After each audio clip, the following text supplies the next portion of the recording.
What's up, guys? It's Cam Gwyn. You're watching Gwynology, and today, even though it looks very thin and you can barely read it, I'm talking about new music. So last Friday we had two albums come out. One of them we expected. One of them we did not expect whatsoever. So let's talk about the expected one. As we all know, 2 years ago in September, Mac Miller died of an overdose, and I would say everyone around my age was pretty shook up about it. It was a very, very sad moment in music when the news broke that he was dead and gone. Very sad, still sad about it because he just seemed like such a great soul, such a good person, and just somebody that you wanted to be around. You know, he was lighthearted, he was fun, and it translated into his music. And when he did make more serious stuff, there was still that tone of happiness in a way, you know? And that's one thing that, this is just a fan talking at this point, but that's one thing that made Mac Miller great. That's one thing that made his music amazing. And he developed as he grew older. His craft got better. He developed his own, not really like his own sound, but he had a sound that he was perfecting. And we saw that in his later years. Like, he started out with like Kids, the acronym, which I will not say. You can look it up. Was his start really, and then he started gaining more fame after the song "Knock Knock" came out. I was in like middle school when that happened. I don't remember exactly what year that was, but I remember listening in my mom's car when she would drive me, and I'd be like, "Knock knock, let him in, let him in, let him in." Hey, and it was just, he was one of the first rappers that I got into besides Eminem, obviously being from Michigan, but speaking of which, actually, I should be displaying a totally different album now. There we go. We got Frankie out of the way for Mac, and that's the album I was actually going to talk about next. We saw Blue Slide Park. He kind of started honing his abilities as a rapper, not really as a musician yet. Started honing his abilities, started figuring out what his mark was going to be in the game, and then, that's Blue Slide Park, by the way, but then Swimming, his last album before his passing, came out, and we started hearing more of a fluid musical sound where it's not really rap, but it's still rap in a way. And that's what the newest album kind of brought to us, really. He had like two songs where he goes, not really hard, because he doesn't really go hard. Nothing like Freak Park Market or like Donald Trump. Nothing like that. It was mostly like the song Jet Lag off of Swimming and Conversation Part 1. Very similar to that. It had a very similar feel. The songs like Blue World and Hands, that's where he shows his rapping ability. But then in every other song on here, the song Good News came out as a single a week before the album was supposed to drop, and it dropped on time. But the song Good News came out, and it was a slower, more vibey song, something that you would just like if you're just chilling with some friends, hanging out, just trying to vibe to some music, talking maybe a little bit. That's what that song brings, and that's what the rest of this album brings. It brings a lot of really, really good vibey type of music, which we really enjoy. And Mac made that his thing as his career progressed. We started seeing it before Swimming came out. We started seeing it a little bit in The Divine Feminine, and it's his sound. At that point, he started coming with a more somber, more realistic sound, I guess is what you would say. And you could see that he was transforming as an artist and as a person through his music. But that album, called Circles, by the way, is amazing. It is so good, and it's a great album for his career to be over with, I guess is what we can say.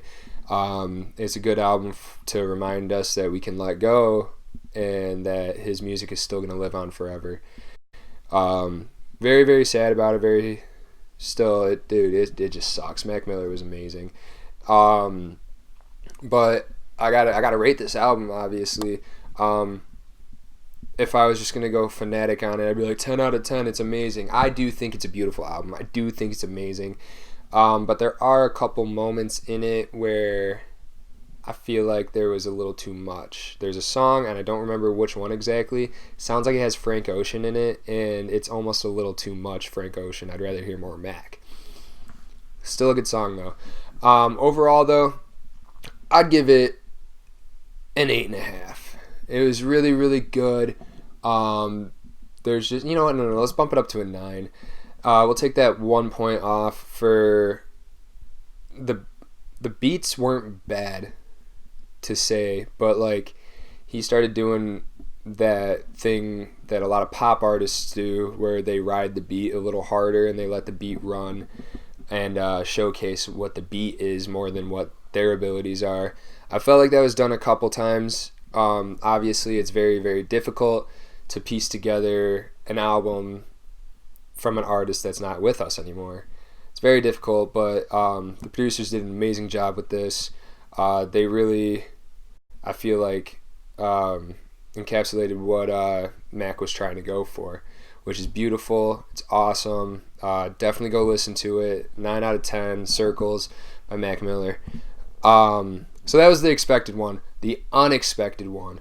And this artist has done this before. His last album was unexpected as well. Eminem surprised us on the same day that Circles came out.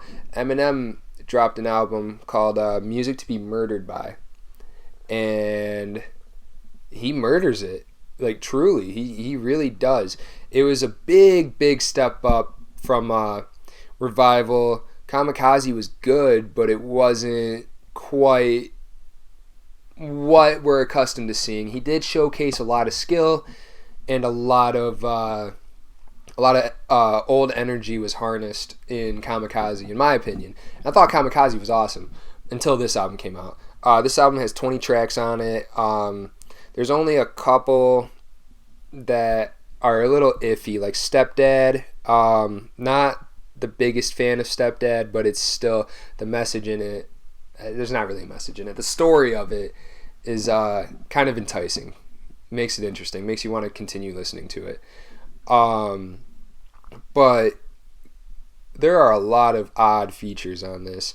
Young M.A., who I believe is the best female rapper in rap right now. Way better than Cardi B, better than Nicki, better than Megan Thee Stallion, better than any other girl you can think of. Young M.A. is better.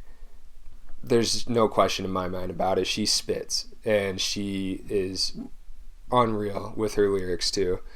Royce da 5'9" is featured on this as well, a couple times actually, which, I mean, we're kind of accustomed to seeing that happen. Royce was on M's last album as well. They had the album Bad Meets Evil together, which was a great album. Ed Sheeran's on here. Juice WRLD. Juice WRLD. Song Godzilla, which I believe a couple days ago was number 1 on iTunes. I don't know if it's still, or Apple Music. I don't know if it still is, but it was. And it's called Godzilla with Juice WRLD, and that song's awesome. I never thought we would hear a song with Juice WRLD and Eminem together, despite the fact that Juice WRLD has did pay a lot of homage to Eminem, saying that he wouldn't be the person he was without Eminem's music, which is, I feel like, how a lot of people around our age range is, because Juice was 21 when he passed. I think he'd be 22 soon, and I'm 23, so I'm right around the same age. Grew up on the same music, and it definitely molds you into the person you are based off what music you listen to, based off the energy you can get from the music and all that stuff. It shapes who you are as a person, and it puts you either in the hype position that you need to be in. Like if you're listening to Not Afraid or something like that, getting ready for a game, stuff like that. This album definitely has those songs, that type of music. Like Godzilla definitely would be, if I was still playing sports, definitely be one of the songs that I would like sit there and be like, all right, yeah, I'm a monster. I'd get hyped to it. It'd be so much fun. And then he also was able to go a completely different route from having like those hype songs to a song Darkness, which I would say is very similar to like Toy Soldiers or Mockingbird, songs like that, where he's got a whole storyline and he's actually saying something. There's a message to it. The Darkness message is a little it's not vague if you're paying attention. But if you're not paying attention, you might think he's just talking about himself. He's not. He puts himself in the mind of the Vegas shooter. Oh, was it last year or 2 years ago? At the there was a music festival in Las Vegas, and there was a shooter that was in one of the hotels that just sprayed bullets at all the fans that were there. Jason Aldean was playing when it happened, and you can't do anything in that moment. You just got to run away. You got shots ringing out everywhere. Like, I'm talking like hundreds of shots.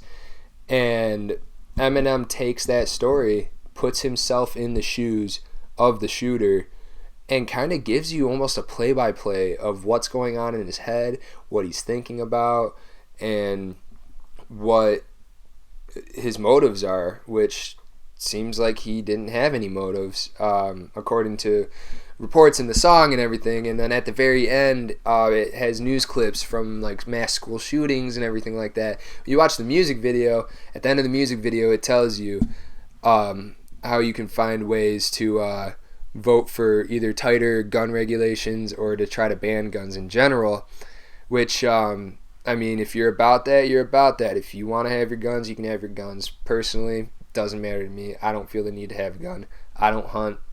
I don't feel the need to have to protect myself like that. But I feel like there are definitely people who do. Definitely people who hunt.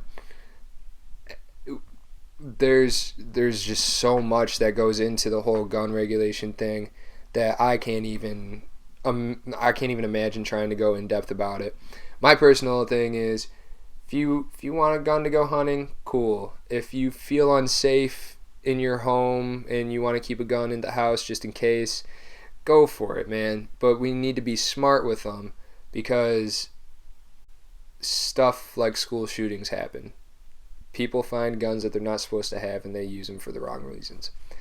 That's all I got to say about that. Eminem does a really, really good job of showcasing his ability to tell stories, his ability to keep a rhyme going and tell you something at the same time, which is it's difficult. It truly is.